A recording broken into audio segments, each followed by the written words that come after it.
Sud Radio. Seul contre tous.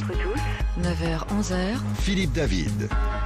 Seul contre tous, le deuxième thème est toujours la même possibilité d'intervenir si vous en avez envie, si ce sujet vous concerne, si vous êtes sensibilisé par les thèmes choisis dans Seul contre tous. Il y a évidemment internet sudradio.fr et puis il y a le numéro de téléphone 0826 300 300. On va revenir sur cette prouesse médicale en tout cas, et puisque les parents sont heureux et petit bébé se porte bien. Un papa, deux mamans, et vous le dites, c'est super. Et oui, un papa, deux mamans, c'est super, c'est un exploit médical, un exploit de la science. Un couple qui avait perdu 2 enfants par une maladie génétique a pu avoir un enfant sain, un enfant qui se porte comme un cœur, un enfant mignon tout plein comme on dit. Alors je dis un papa, deux mamans, c'est super. On a mélangé 2 ovules, l'ovule de la mère duquel on avait retiré les gènes qui posaient problème, pour transférer les gènes corrects de l'ovule d'une autre femme. On a fécondé avec le sperme du mari et ça a permis de donner naissance à un enfant dont la vie ne sera pas mise en jeu. Alors je dis un papa, deux mamans, c'est super. Cela ouvre des tonnes de possibilités pour faire des choses encore plus extraordinaires, tant dans la lutte contre les risques de naissance avec des maladies génétiques que pour l'étude de celle-ci, parce qu'il faut bien aussi étudier. Un papa, deux mamans, c'est super. Face à moi, Ludovine de la Rochère, présidente de la Manif pour tous, et Blanche Streb, directrice des études de l'Alliance Vita, mouvement pro-vie et militant principalement contre l'avortement et l'euthanasie. Ludovine de la Rochère, bonjour. Bonjour. Vous, je crois que c'est un papa, une maman, c'est super, donc un papa, deux mamans, pour vous, c'est pas super. Alors ça pose quelques problèmes extrêmement importants et d'ailleurs c'est intéressant, vous parliez de prouesse médicale, en tout cas c'est une prouesse c'est comme une sacrée prouesse technique et médicale. C'est une prouesse technique. Et médicale. La médecine, vous savez, elle est là pour réparer, elle n'est pas forcément là pour augmenter. C'est toute la question de la logique transhumaniste, toutes les possibilités techniques qui en viennent à complètement transformer, redéfinir l'homme, en tout cas pas à pas. On n'y est pas encore tout à fait, mais vous voyez, c'est potentiellement une étape. Ce que je veux dire en tout cas, c'est que est-ce un progrès pour l'humanité ? C'est la question qui se pose, la question grave qui se pose pour nous. Peut-on estimer que tout ce que la technique peut faire est souhaitable à moyen, long terme pour notre humanité ? La question, elle est là. Blanche Treb, bonjour. Oui, bonjour. Bienvenue sur Sud Radio. Alors pour vous, un papa de maman, c'est pas super. Je parie aussi, comme je suis seul contre tous, vous devez être sur la même ligne que Ludovine de la Rochère. Oui, absolument. Je vais compléter. Je suis bien sûr d'accord avec ce que vient de dire Ludovine de la Rochère. Par rapport à cette notion d'exploit, de prouesse que vous utilisez, alors moi, le pharmacien que je suis, si vraiment c'était un exploit médical, j'applaudirais. Non, dès demain, je me permettez-moi de dire, vous n'êtes pas pharmacien, vous êtes pharmacienne. Oui, alors j'aime bien dire pharmacien, on a encore le droit. Oui, non, parce qu'il faut plus féminiser les noms, c'est moi qui vous reprends dans ce domaine. Vous voyez, là, le débat commence mal pour vous. Donc cette question d'exploit, écoutez, moi je vois pas tout à fait les choses comme ça. Et si vraiment c'était un exploit, je pense que le scientifique, le biologiste américain qui est à l'origine de cela ne serait pas allé se cacher au Mexique dans l'ombre d'un laboratoire, dans le secret le plus total pour réaliser cette technique totalement controversée. D'autre part, c'est vrai, on nous a mis devant le bébé accompli, devant le fait accompli. On nous dit que cet enfant va bien et moi franchement je l'espère vraiment, hein. Mais d'abord on n'en sait rien parce que vous avez expliqué la technique, mais on ne sait pas si vraiment des mitochondries, puisqu'il s'agit de ça, sont passées ou pas dans l'embryon à l'origine de cet enfant. On ne sait pas si vraiment il va être toute sa vie en bonne santé. Il y a quand même beaucoup d'inconnus. D'ailleurs, il y a eu un certain nombre d'expériences qui ont été faites du même type chez l'animal et pardonnez-moi, ces animaux ne se sont pas développés normalement, n'ont pas grandi normalement et ont eu une espérance de vie beaucoup plus courte que la normale. Ce que je veux dire par là, c'est que le bébé se porte bien. Attention, c'est quand même un bébé qui est un cobaye non consentant, ce qui pose d'énormes questions aussi, bien sûr. Un bébé n'est jamais consentant. Hein. Un bébé n'est jamais consentant. On n'a jamais demandé à venir au monde. Mais donc peut-on utiliser un bébé comme un cobaye ? Eh bien moi, je n'en suis pas du tout convaincu, loin s'en faut. Et il se porte bien, c'est vite dit.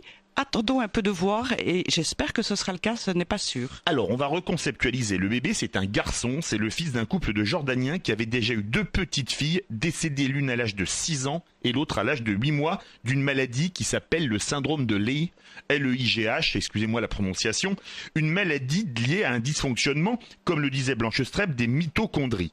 Et là, alors, on est arrivé, en mélangeant ces 2 ovules, à faire un enfant qui est né, qui est en bonne santé, et surtout, chose quand même, parce que la chose la pire qui puisse arriver dans la vie, c'est de perdre un enfant. Ses parents, ils ont perdu 2 enfants, un de 8 mois, un de 6 ans. Là, ils ont un gamin qui, a priori, devrait pouvoir vivre. C'est quand même Alors, merveilleux. excusez-moi, chez l'animal, où justement on a mené ce genre mais là, on n'est d'expérience... pas dans l'animal, on est sur l'humain. Non, mais l'homme est un animal doué de raison et être de relation, mais enfin, il se trouve Je qu'il vois est que vous connaissez la un philosophie. animal. Voilà. Et donc, il se trouve que chez l'animal, quand on a tenté l'expérience, on s'est rendu compte qu'il y avait malgré tout des mitochondries de la mère, celle qui voulait mener cette opération avec son conjoint, qui étaient passées, et lesquelles mitochondries peuvent en fait se développer et dominer les autres. Donc rien n'est certain. Donc on fait une expérience stupéfiante, c'est une expérience. L'enfant est un cobaye complètement et avec des risques majeurs. Cela étant dit, mettons que l'expérience, si je puis dire, soit réussie. Soit concluante. Elle pose de toute façon, et c'est bien notre question, je pense, des questions humaine, éthique, majeure. Et c'est aussi bien sûr la question, encore une fois, la science, toute prouesse technique, scientifique, doit-elle être mise en œuvre? Blanche Streb, vous qui êtes pharmacienne, permettez-moi de le rappeler. Allez-y, je vous en prie. Vous avez entendu, c'est quand même extraordinaire. Ils ont perdu 2 enfants, 6 ans, 8 mois, ce qui est un drame. Perdre un enfant et là en perdre 2, c'est pire que tout. On leur permet d'avoir un enfant qui est a priori, alors c'est sûr que peut-être qu'il ne vivra pas longtemps, mais qui est en bonne santé, c'est quand même merveilleux. A priori aussi, oui, rien n'est certain pour le moment. Il se porte très bien. Non, mais oui, en effet, je suis d'accord. Il a quelques mois à peine, quelques semaines. Attendons de voir la suite. Encore une fois, je vous le disais, quand cela a été fait chez l'animal, eh bien, en réalité, les mitochondries malades, qui étaient en fait quand même présentes, prenaient le dessus sur les autres. Blanche Streb. Oui, je suis d'accord avec vous. Perdre un enfant, c'est dramatique, et se savoir prédisposer là, ils en ont perdu à transmettre, 2 en plus, oui, et se savoir prédisposer à transmettre une pathologie à ses enfants, je pense, c'est un drame très important. Et dans les services d'écoute d'Alliance Vita, nous sommes confrontés à des personnes qui vivent ce drame ou qui vivent la stérilité aussi, tout simplement. Mais je crois que là est mise en avant une arme compassionnelle, mais vraiment une arme qui veut anesthésier en fait la réflexion, anesthésier le raisonnement. L'enfant est, voilà, effectivement, on se réjouit pour ses parents, mais il sert d'alibi en fait du coup pour lui-même justifier cette transgression majeure. Moi, ce que j'appelle presque un scandale en fait, il est mis en avant pour justifier cette mise en œuvre qui vraiment sort des clous, je pense, d'un point de vue éthique. Et c'est vrai, donc on ne sait pas encore comment va se développer cet enfant. Donc pour par vous, rapport à ces mitochondries, mais d'avoir aussi un enfant. il y a aussi énormément d'inconnus dans la génétique. On est aujourd'hui à l'aube de la découverte de la génétique. On n'est pas juste, vous savez, un simple code-barre génétique. C'est bien plus complexe que ça. On est à l'aube de découvrir tout ce qui concerne l'épigénétique. Et aujourd'hui, on a très peu de connaissances, en fait, des interactions possibles entre ce 1% d'ADN mitochondrial qui vient d'une autre femme et le 99% d'ADN de sa maman. Et ce 1% est quand même suffisamment important. Il n'est pas anodin puisqu'il a justifié de mettre en œuvre cette technique. Donc, effectivement, cet enfant pèse sur lui des inconnus biologiques, psychologiques, physiologiques extrêmement importantes. Et c'est Madame de la Rochère l'a dit, c'est un cobaye, mais c'est un cobaye à vie. Et j'ajouterais en plus quelque chose d'important, c'est qu'on parle d'essais sur les animaux, de tests, etc. Mais il faut voir aussi que un être humain a un génome absolument unique. Un être humain a un génome qui n'a jamais existé avant lui, n'existera jamais après. C'est le cas pour vous, pour moi. On a tous un ADN unique.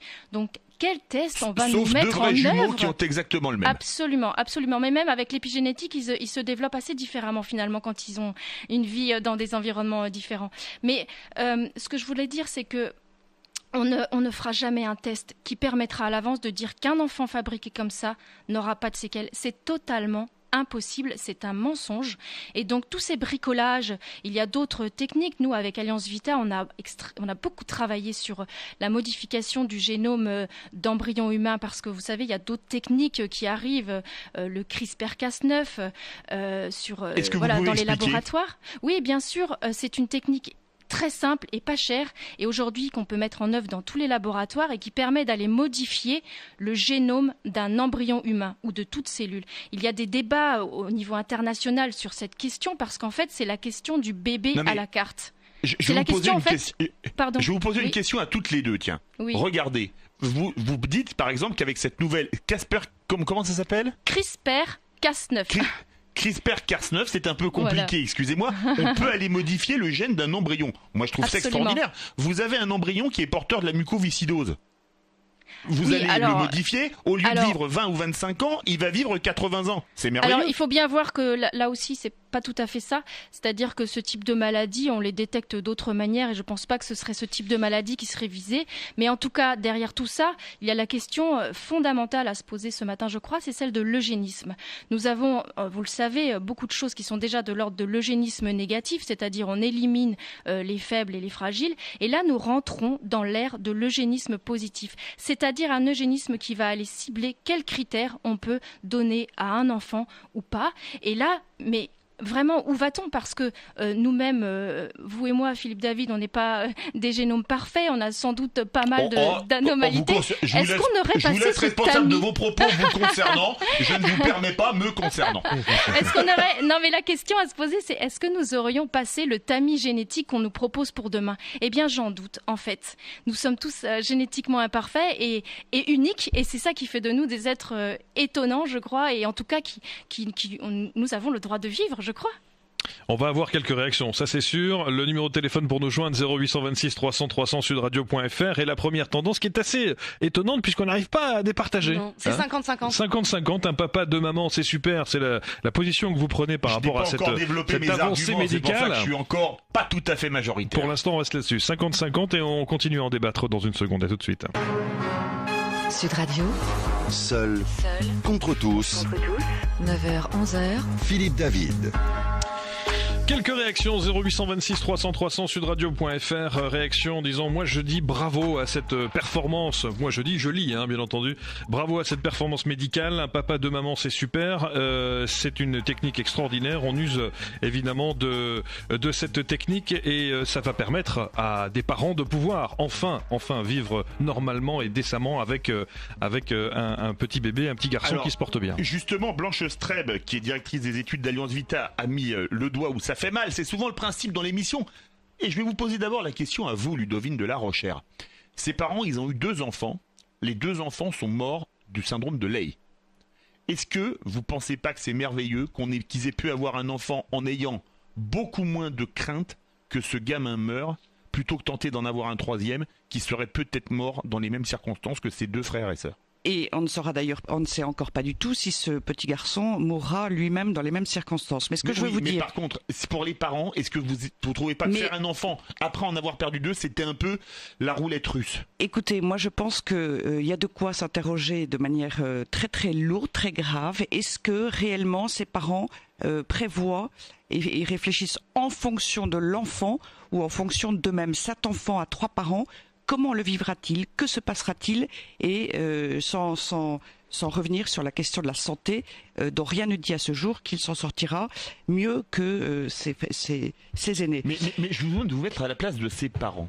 Mais vous avez vous perdu savez, 2 enfants, on vous propose une technique médicale c'est infiniment difficile. Alors d'abord, il y a aussi un certain nombre de personnes aujourd'hui qui font tester leurs enfants. Ça s'appelle le diagnostic prénatal, qui font tester leurs enfants et pour qui la trisomie 21, etc. Non, qui font tester leurs enfants quand ils ont une maladie très très grave et ils éliminent ceux qui ont embryons, donc qui ont la maladie, et on réimplante ceux qui n'ont pas la maladie. Toutes ces techniques, elles conduisent, comme le disait d'ailleurs Blanche Streb, à une pratique eugéniste, à la fois individuelle et collective, et ça pose des questions extrêmement importantes pour notre humanité. Comment considérons-nous l'être humain aujourd'hui? Mais surtout, je voudrais réfléchir un petit peu avec vous à l'avenir. On est là pour réfléchir. L'avenir. Ça veut dire en fait qu'on admet de faire toutes les formules possibles et imaginables, de faire des bébés de synthèse. On est absolument à l'encontre de la nature, de la biologie, de l'écologie dont on nous parle tant. Quand c'est pour l'être humain, rien n'a aucune importance, rien ne compte. On fait tout et n'importe quoi. On oublie complètement les conséquences. Et on nous dit, c'est pour l'enfant. Non, c'est pour répondre à un désir bien légitime, à un désir personnel. Et moi, je pense qu'on ne s'intéresse pas véritablement à l'enfant. Et toute la question, elle est là, et l'avenir de l'enfant. Et au-delà, l'humanité. Vous n'avez pas l'humanité. répondu à ma question. Si vous mettez-vous à la place de ses parents, est-ce que vous n'auriez pas été tenté de dire oui après avoir perdu 2 enfants, si on vous avait proposé une technique qui vous permettait d'en avoir un autre qui aurait de très bonnes chances de survie. Vous voyez bien je n'aurais jamais été capable, pardonnez-moi, c'est terrible d'avoir perdu 2 enfants, évidemment.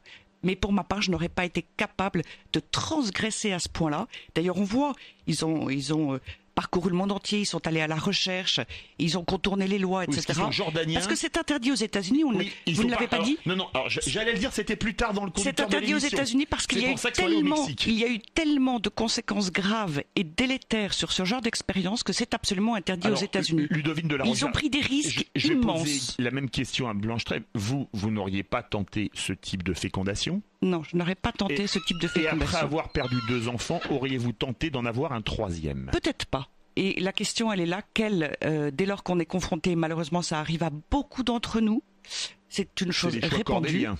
Ce sont des choix cornéliens et ce sont de souffrances immenses. Mais parfois, je crois véritablement que nous devons savoir poser des limites, que ce soit personnelles ou collectives. Si nous ne posons aucune limite, demain, nous aurons des enfants, par exemple. Nous aurons des enfants dont on va développer considérablement le QI par des manipulations génétiques. Je m'explique. Aux États-Unis, ça va faire une baisse de candidats pour aller dans les émissions de télé-réalité. Aux États-Unis, quand on demande à la population, quand on fait des enquêtes, est-ce que vous seriez d'accord pour faire un traitement génétique, pour intervenir sur la génétique, pour que votre enfant soit plus intelligent, 35% des Américains répondent oui, je suis d'accord. Mais là, je veux dire, je suis rigoureusement contre. Non, dans mais ce cadre-là, je suis rigoureusement contre. Mais c'est la suite, c'est la même chose. 35% des Américains répondent oui. Ça veut dire quoi ? Si 35% des Américains, le jour où ça sera possible, le font, eh bien, tous les autres seront obligés de le faire. Autrement dit, les techniques, sous de bons prétextes au départ, conduisent à des dérives et vont conduire à des dérives immenses. C'est pour ça que je parle de transhumanisme. Je reviens en arrière, la PMA. La PMA, procréation médicalement assistée. Pour les couples stériles, qu'est-ce qui se passe aujourd'hui ? Eh bien, nous avons des couples de lesbiennes ou des femmes célibataires qui revendiquent le droit à la PMA, c'est-à-dire à concevoir des enfants orphelins de père. À chaque technique médicale est ensuite utilisée pour toutes sortes de désirs tout à fait compréhensible. Mais ça, on va en parler un peu plus tard de la PMA si on a le temps d'en parler. Parce que là, on est plus sur un sujet génétique. C'est la même chose. Pardonnez-moi, c'est la même chose. On part d'une souffrance et d'un désir qui est tout à fait compréhensible et entendable. De là, on accepte une technique avec toutes les suites qui sont à peu près inéluctables dès lors qu'on n'est pas capable de poser suffisamment tôt des limites en réfléchissant à moyen et à long terme aux conséquences. Et évidemment, beaucoup de réactions sur sudradio.fr sur l'éthique dont vous parlez depuis tout à l'heure. Et il y a une question, pour résumer ce qui est dit sur sudradio.fr, c'est de dire mais qu'est-ce que font ces gens ? Qu'est-ce que font ces parents ? Ils restent dans le drame, dans le malheur, dans la souffrance de ne pas avoir d'enfants ? Est-ce que le fait d'être systématiquement contre toutes les avancées scientifiques et le progrès scientifique, est-ce que ça va permettre... Mais pardonnez-moi, je ne suis pas du tout contre toutes les avancées scientifiques. Il y a plein d'avancées et plein des progrès. Quelle alternative vous proposez à ces parents qui ne peuvent pas avoir d'enfants, ou tout du moins qui peuvent avoir des enfants avec le risque de le perdre une troisième fois ? La science est capable de faire des avancées remarquables et qui ne posent pas ces difficultés éthiques et humaines. Attention, ce que je dis, c'est centré sur la personne elle-même, sur l'enfant, sur l'humain, sur son avenir, sur son psychisme, etc. La science est capable. Moi, j'ai confiance dans la science. Il y a des progrès remarquables chaque jour dont on ne peut que se féliciter. Il y en aura dans ce domaine-là comme dans les autres. Il y a des limites, il y a des choses qu'on ne peut pas faire, ça, c'est une dérive qu'on ne peut de la pas science. franchir. Ça, c'est une mauvaise utilisation de la science. Un bébé avec 3 parents, c'est une aberration et nous le savons tous. D'ailleurs, ce sujet, cette naissance, qui d'ailleurs n'a pas été éprouvée, la question se pose de savoir si c'est pas un coup de publicité. Il n'y a pas encore eu de publication scientifique et officielle. Mettons que ce soit le cas. Eh bien, moi, je pense que c'est une mauvaise manière de traiter et de résoudre un très grave problème et très malheureux problème de santé qui concerne certains couples. Sudradio.fr 0826 300 300, revenons dans un instant. Sud Radio, Seul contre tous. 9h, 11h. Philippe David. Et on l'a appris donc effectivement il y a quelques jours, ce petit garçon a donc aujourd'hui 2 mamans et un papa. Il vient de naître, il est pour l'instant, je mets des gros guillemets parce qu'on a bien entendu que nos intervenantes souhaitaient mettre de gros guillemets sur sa santé, mais pour l'instant il est en bonne santé. Pour l'instant, et pourvu que ça dure, comme dirait l'autre. Oui. Blanche Streb, je vous posais les mêmes questions qu'à Ludovine de la Rochère. Vous auriez été à la place de ses parents, vous auriez perdu 2 enfants. Est-ce que vous auriez tenté le coup, vous me passerez l'expression, d'avoir un enfant par cette méthode? Bah écoutez, je me mets d'autant plus... Ludovine de la Rochère a dit non. Je me mets d'autant plus à la place de ses parents par cette question, parce que c'est pas l'objet d'un témoignage personnel, mais à titre personnel, j'ai vécu des choses à peu près similaires, et donc je vous parlais un peu de l'arme compassionnelle qu'on met avec ce fait divers pour faire avaler des transgressions majeures. Mais moi, je crois en fait que quelque part, ces parents sont un petit peu des victimes, elles aussi. C'est-à-dire qu'elles sont dans une grande souffrance, c'est évident, et au lieu, je pense, d'être accompagnées, 2 enfants, on le rappelle. Bien sûr. Au lieu d'être, je crois, accompagnées, non seulement, bien sûr, pour le deuil de ces enfants, mais aussi pour le deuil de leur fécondité, pour avoir un enfant biologique, eh bien la science les a mis dans les mains d'apprentis sorciers. Et pour répondre à ce désir qui se fait totalitaire d'avoir un enfant, mais y a-t-il vraiment un droit à l'enfant, un droit opposable à l'enfant? Ça, je ne le crois pas, mais pour il y a le droit au logement opposable, ça existe. Par contre, c'est Christine Boutin qui l'a fait, faut-il le rappeler. Pour répondre à ce désir d'avoir un enfant biologique, eh bien qu'est-ce qu'on a fait? On leur a offert un enfant qui n'est pas biologique du tout. C'est-à-dire que c'est un enfant, on peut dire, issu d'un embryon transgénique. Voilà, un bébé OGM. Et voilà. Et tout à l'heure, Ludovine de la Rochère parlait des sondages aux États-Unis sur les QI, etc. Bien, nous, avec Alliance Vita, nous avons fait un sondage autour de la technique de CRISPR-Cas9 et autour de cette campagne que nous avons laissée Stop Bébé OGM. Eh bien, dans ce sondage, nous avons posé la question aux Français: est-ce que vous seriez d'accord de modifier votre propre embryon pour l'augmenter ou l'améliorer? Mais figurez-vous que quand même 78% des Français y sont opposés. Je crois que quand même là, il y a quelque chose d'intéressant de se dire que bien non, c'est pas si simple de faire avaler aux Français que avoir un enfant sur mesure, un bébé à la carte serait une si bonne chose, avoir un petit bébé OGM, ça n'a rien à voir. Mais alors attendez, et enfin par rapport à la science qui va trop loin, je suis d'accord avec Madame de la Rochère, il y a des interdits à donner, il y a des noms à dire, la science doit pouvoir dire non, en tout cas la réglementation doit pouvoir dire non à certaines dérives scientifiques, et dans ces cas-là, ça a été déjà observé par le passé, quand on dit non, quand on met un interdit, eh bien c'est là que toute la créativité des scientifiques se déploie, c'est là qu'on trouve d'autres solutions, et c'est là qu'on peut déployer vraiment tout le j'ai envie de dire le miracle, en tout cas toute la force de la science, c'est d'aller vers le bien et vers ce qui améliore la qualité vraiment de vie des gens. On a bien compris que pour vous, vous auriez, comme Ludovine de la Rochère, pas tenté d'avoir un enfant avec cette méthode, allez, je vais dire un peu détournée. Par contre, en fait, à la place de ses parents, attendez, je vais vous poser la deuxième question, parce que là, vous êtes pour la première partie d'accord avec Ludovine de la Rochère. La deuxième partie, ses parents qui ont perdu déjà 2 enfants du syndrome de Leigh. Est-ce que vous auriez, si vous aviez été à leur place, tenter d'avoir un 3e enfant, tenter un coup, de roulette russe? Mais en fait, ce bébé qu'il tente, c'est un peu un coup de roulette russe. C'est-à-dire qu'on l'a dit, les inconnus pèsent sur cette 3e enfant. Dans ce 3e enfant, et c'est là où je me dis que ses parents sont un petit peu des victimes, c'est que aujourd'hui ils ont dans leurs bras un enfant, mais il va avoir une épée de Damoclès toute sa vie sur sa tête. Ses parents vont être inquiets pour cet enfant. Je le crois vraiment, parce que on ne sait pas du tout comment il va pouvoir. On espère qu'il ira bien, évidemment, mais on ne sait pas comment il va se développer. Ses parents sont victimes, en fait. Ils vont vivre une 3e fois l'incertitude sur la santé de leur enfant. Je trouve que c'est injuste. Je trouve que c'est pas ce qu'on avait à leur offrir.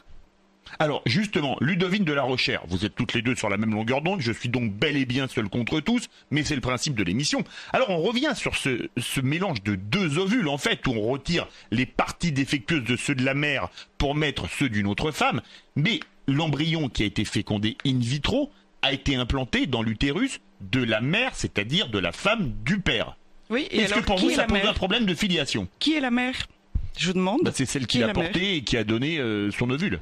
C'est d'autant plus une bonne question. C'est vraiment une bonne question, Philippe David, parce que vous savez que. Mais ma chère Blanchard, j'ai toujours de bonnes questions. Vous pensez que. J'ai envie de vous dire que c'est une très bonne question, Philippe David. Et d'ailleurs, il faut savoir qu'en Angleterre, où cette technique de fécondation in vitro à 3 parents est autorisée, dans les débats qu'il y ont eu et aujourd'hui dans la réglementation qui a été validée, on va dire, eh bien, la donneuse d'embryon.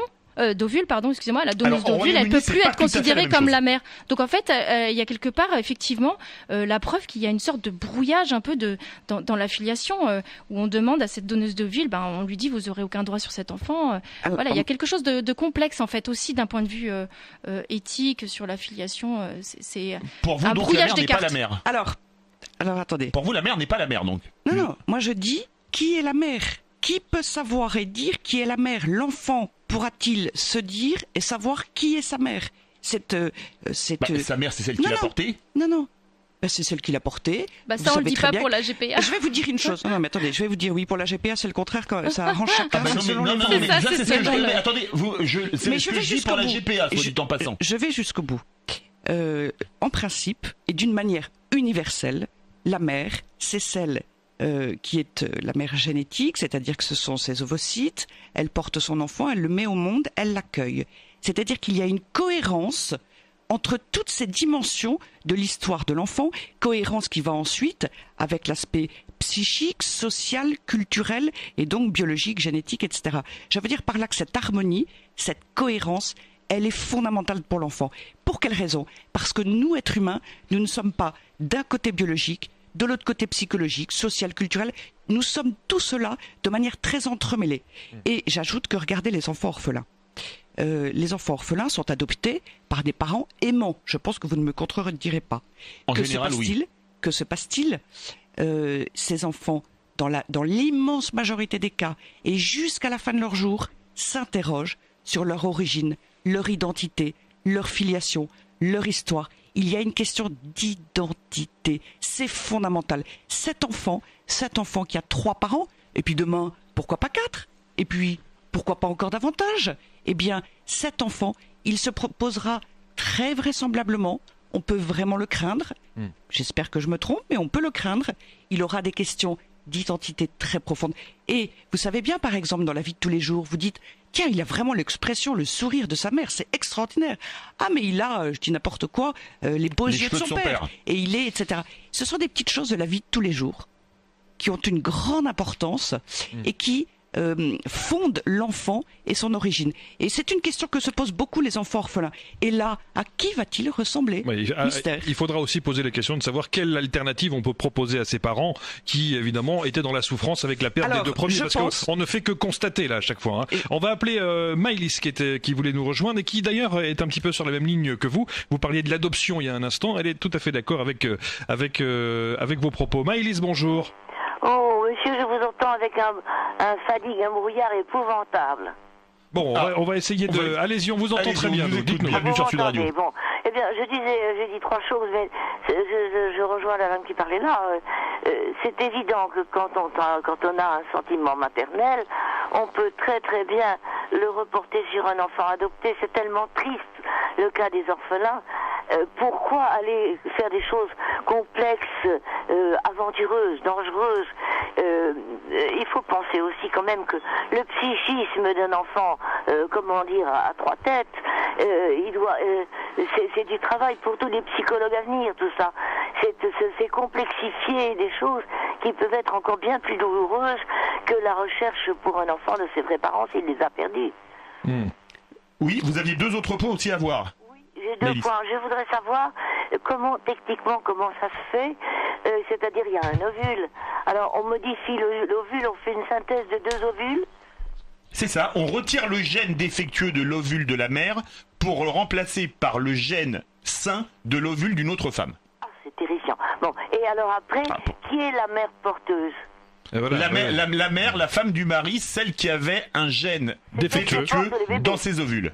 Et c'est elle qui portera le bébé. Et on est obligé de faire de longues périphrases pour dire qui sera reconnu comme la mère. On fait de longues périphrases. Jusqu'à présent, d'ailleurs, en droit, c'est la mère qui accouche, la femme qui accouche, qui est considérée comme la mère. Mais maintenant, on découpe tout. Donc, il y a la mère donneuse d'ovocytes, la mère porteuse, la mère sociale.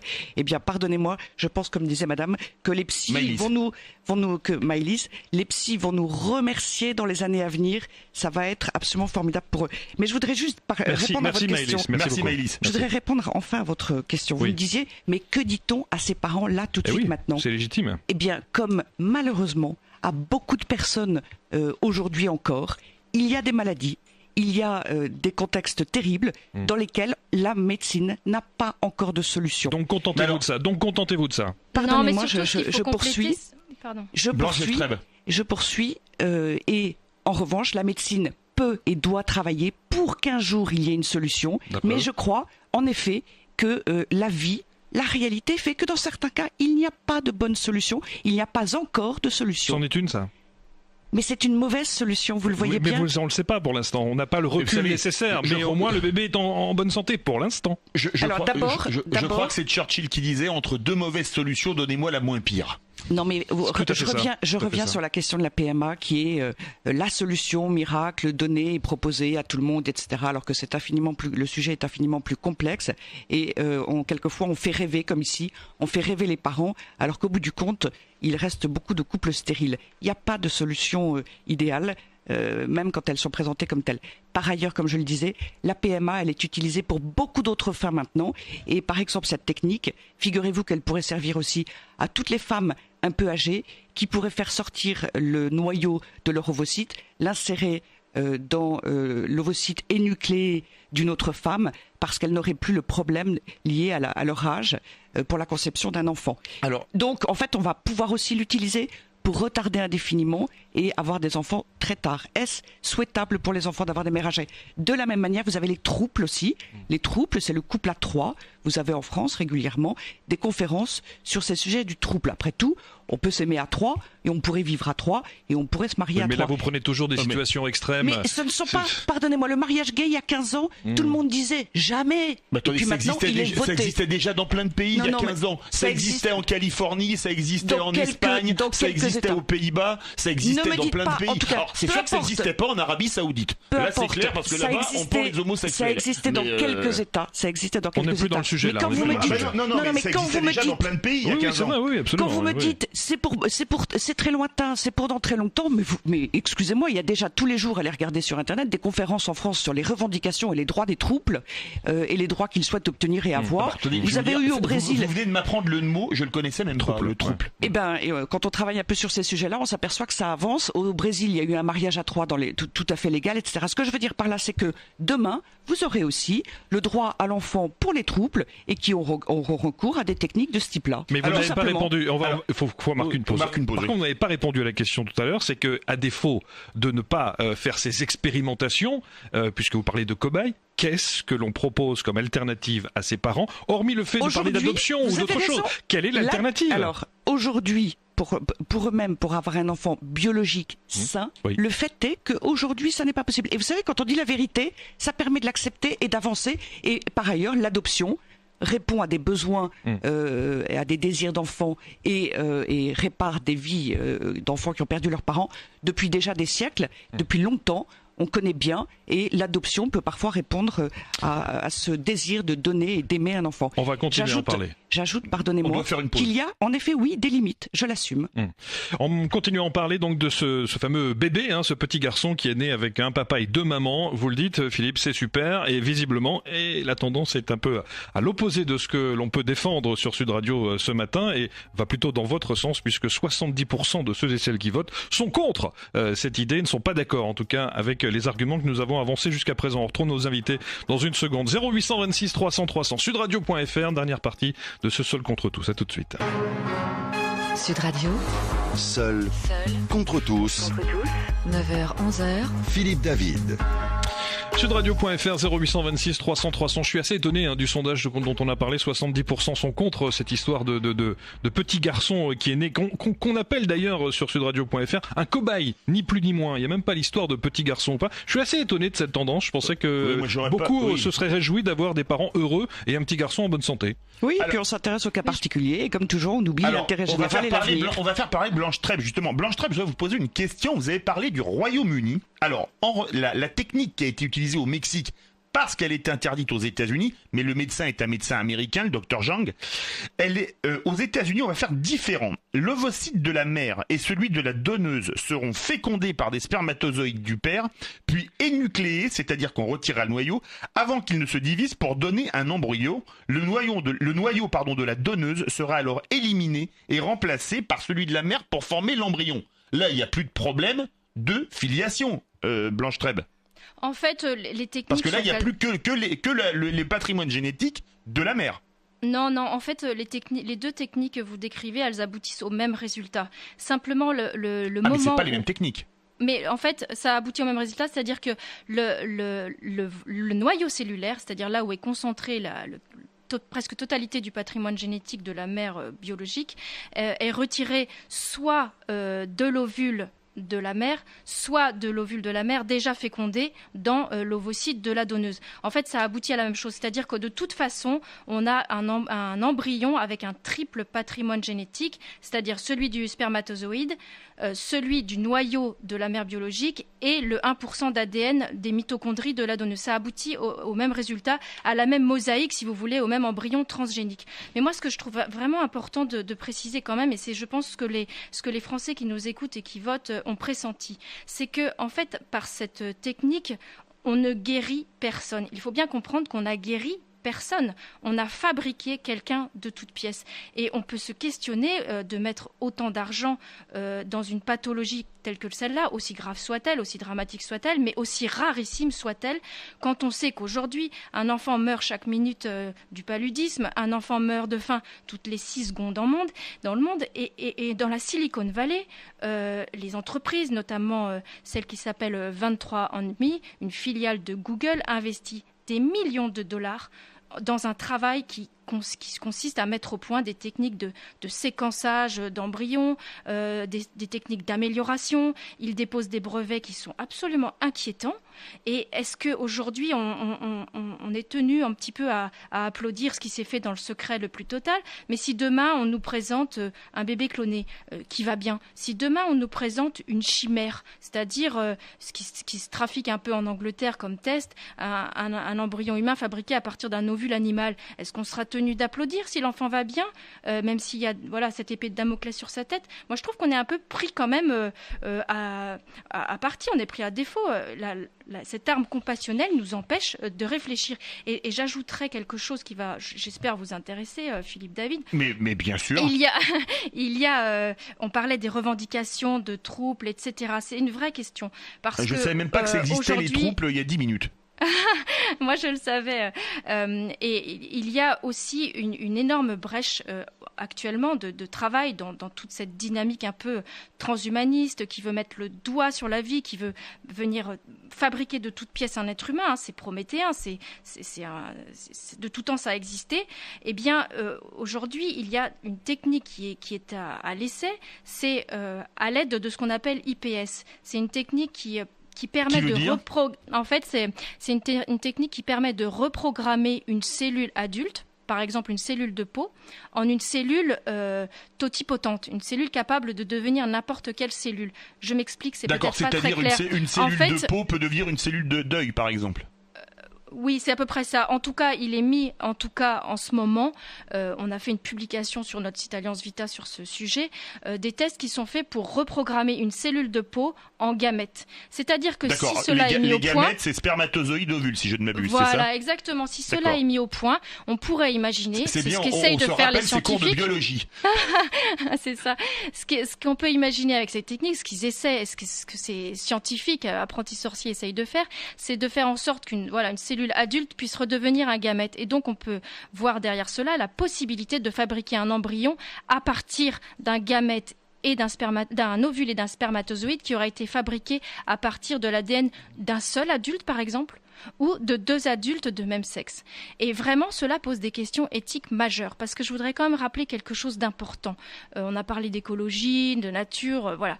Il faut savoir que dans le phénomène de fécondation naturelle, il y a une sélection naturelle qui se met en œuvre. Un spermatozoïde, vous allez trouver ça amusant, j'espère, quand on est dans un cadre de fécondation naturelle, le parcours qu'il réalise lorsque le sperme est déposé dans le vagin pour aller rejoindre l'ovule, ce parcours du spermatozoïde... C'est un véritable parcours du combattant. Eh ben ça représenterait pour nous la distance de la Terre à la Lune. Ça veut dire quoi? Ça veut dire qu'il y a une forme de sélection naturelle qui est extrêmement importante, même si on le sait, c'est un parallèle. Il y a aussi ce phénomène aussi qui nous échappe plus, mais de pourquoi on se met en couple avec tel homme ou telle femme, pourquoi on est attiré. Il y a beaucoup de choses de cet ordre-là qui va influer après sur la procréation aussi, voilà ce que j'appellerais un petit peu la sélection naturelle. Et bien là, tout est balayé. On va faire de manière assez totalitaire des embryons en bricolant des génomes d'une personne adulte. Enfin, c'est vraiment vertigineux en fait. C'est vertigineux ce qui se prépare. Je vais vous poser une question à toutes les deux. Je vais vous prendre un exemple. Tiens, on va commencer par Ludovine de la Rochère. Vous avez un embryon dans lequel on se rend compte qu'il est porteur, par exemple, du gène de la mucoviscidose ou de toute autre maladie génétique. On peut, médicalement, arriver à corriger cet embryon pour qu'il naisse sain. Est-ce que vous, plutôt que de laisser naître quelqu'un qui va vivre 20, 25, 30 ans, voire moins, ce serait pas, et donc qui va mettre des parents en deuil si les parents vivent jusque-là. Et une souffrance. Est-ce que ça vous trouvez pas ça génial si on peut éviter d'avoir ce type de maladie après la naissance de cet embryon? Bien sûr, moi je suis pas du tout sûre que ce soit possible de faire cette thérapie. On appellerait ça une thérapie avec embryonnaire. Les progrès de la médecine, pourquoi pas?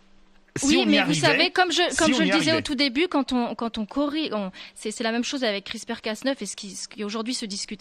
Si on va corriger un gène, enlever un gène dans un embryon, eh bien, on ne sait pas ce que ça donne. C'est-à-dire que ce gène qu'on enlève, peut-être qu'il protégeait d'une autre maladie. Et ça, on ne le sait pas. Et le génome, de toute manière, de cet enfant ainsi réparé ou bricolé, sera unique. On ne saura qu'en test grandeur nature, c'est sa vie à cet enfant qui nous donnera la réponse si on a bien fait ou pas. Je trouve que c'est faire peser sur lui quelque chose de profondément injuste et dangereux. C'est incroyable ce que vous dites, parce que ça veut dire qu'aujourd'hui, vous dites, c'est faire peser sur ses épaules, sur sa vie, sur sa tête, des conséquences qu'on n'arrive pas à savoir à l'avenir, mais par contre, vous êtes prête à accepter le fait que cet enfant souffre et meurt très rapidement.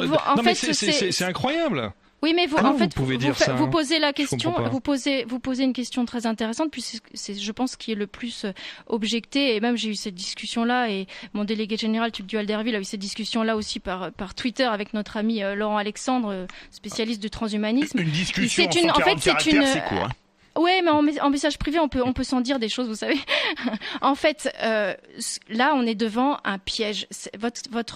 Le choix que vous proposez là est un piège. C'est ce qu'on appelle un choix truqué en dialectique. On ne guérit personne. On fabrique quelqu'un. C'est là tout, je pense, le nœud à bien comprendre. Je vous pose la question, si on peut guérir quelqu'un. Alors, Ludovine de la Rochère, on arrive à extraire de cet embryon le gène de la mucoviscidose, par exemple, pour lui mettre un gène sain. Moi, ça vous pose problème, vous, ou pas? Je pense que on prend une théorie qui, à ce jour, n'existe pas. Mais avec les progrès de la technique, c'est très probable. Quand on voit ce qu'on arrive à faire maintenant. Si un jour on pouvait retirer, sans rien toucher, sans aucune conséquence, etc., ce qui apporte la maladie, bien sûr, ce serait formidable. Mais pour le moment, ça n'est que théorique. Aujourd'hui, on en est absolument incapable. Il faut essayer. Là, on est au pré, parce que on retire le gène défectueux d'un ovule pour rien du tout. Là, on a carrément sorti le noyau de l'ovocyte en question et qu'on a remis dans un autre ovocyte énucléé. Alors là, pardonnez-moi, on a changé, on peut dire, à peu près l'intégralité du patrimoine génétique de l'enfant. Pourquoi? Non, pas l'intégralité. Si, parce que vous savez déjà les 50% du père qui sont intacts. Mais vous savez très bien que les gènes sont interdépendants les uns des autres, que l'environnement dans lequel ils sont les uns avec les autres compte énormément, et au-delà de ça, il y a ce qu'on appelle l'épigénétique, c'est-à-dire l'environnement. Je vais vous donner un exemple. Une mère porteuse qui porte un enfant issu d'un don d'ovocytes et puis donc de sperme, cette mère porteuse, elle apporte aussi une certaine influence génétique par ce qu'on appelle l'épigénétique. Vous savez, tout ça est infiniment plus complexe que ce qu'on veut bien nous en dire.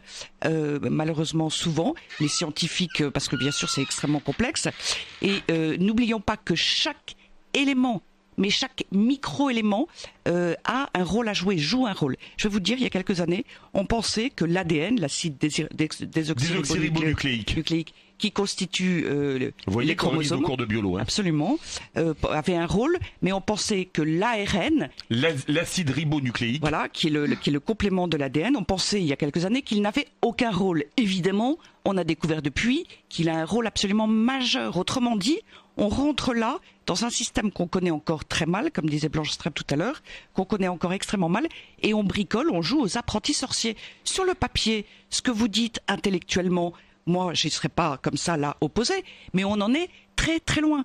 aujourd'hui, je pense on joue qu'il aux faut apprentis éviter sorciers. il faut éviter, je pense, de confondre la thérapie génique et l'embryon transgénique. Et nous, avec notre campagne Stop Bébé OGM, c'est notre baseline. On dit oui au progrès thérapeutique, mais non à l'embryon transgénique. Il y a une frontière, je pense, à bien déceler, à bien comprendre. Et le progrès thérapeutique, c'est quoi ? C'est surtout faire quelque chose qui améliore la qualité de vie, qui ne soit pas de l'ordre de la transgression majeure, parce qu'on a oublié de dire quelque chose d'important aussi, c'est que ces modifications génétiques, elles seront transmissibles de génération en génération. Bien sûr. C'est pour ça qu'on a fait naître un garçon et pas une fille. Dans ce cas-là, les embryons féminins ont été éliminés. Et là, on est à l'aube d'un basculement. Parce qu'ils sont porteurs de la maladie. Oui, et puis une femme, en fait, une petite fille pourrait transmettre la modification qu'on lui a imposée aux générations suivantes. Il faut terminer, excusez-moi, et voilà, c'est l'aube d'un changement majeur sur lequel la prise de conscience est vraiment importante. Donc oui au progrès. Mais la question, c'est le meilleur des mondes. Voulons-nous du meilleur des mondes ou pas ? C'est la question qui nous est posée. En tout cas, c'était le meilleur des débats. Un papa, deux mamans, c'est super. C'était la prise de position de Philippe David. 78% sont contre votre prise de position.